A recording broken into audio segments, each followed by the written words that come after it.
بالله من الشيطان الرجيم. بسم الله الرحمن الرحيم. إن كنتم تحبون الله فاتبعوني يحببكم الله ويغفر لكم ذنوبكم والله غفور رحيم.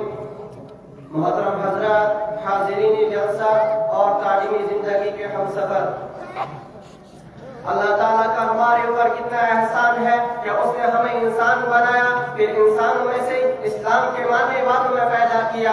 یہ دولت بہت بڑی دولت ہے. یہ دولت ہمارے ہاتھوں بڑی مشکل سے آئی ہے. اس پیغام کو دنیا تک پہنچانے اور پھیلانے کے لیے رسول اللہ صلی اللہ علیہ وسلم نے بڑی تکلیفیں اٹھائی ہے، بڑے مصائب جھیلے ہیں. یہ دین ہمارے پاس آسانی سے نہیں آ گیا ہے.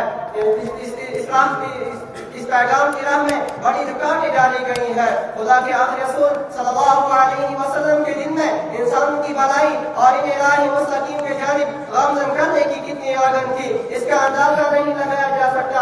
آپ نے گمراہ انسانیت کو راہ حق و صداقت سے روشناس کرایا اور اس کے لیے جو بھی تکلیفیں اٹھانی پڑی، جو بھی مسائل جھیلنے پڑے، بڑے خندہ پریشانی سے برداشت کیے اور برابر لوگوں کو دین کی طرف بلاتے رہے.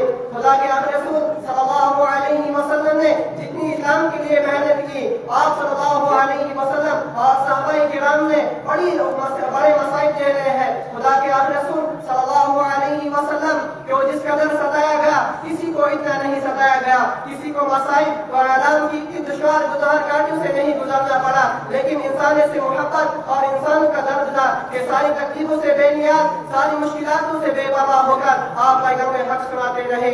گمراہ دنیا کو کفر و شرک کی کاٹا دو تاریخی سے نکال کر ایمان و یقین کے اجالا عطا کرتے رہے.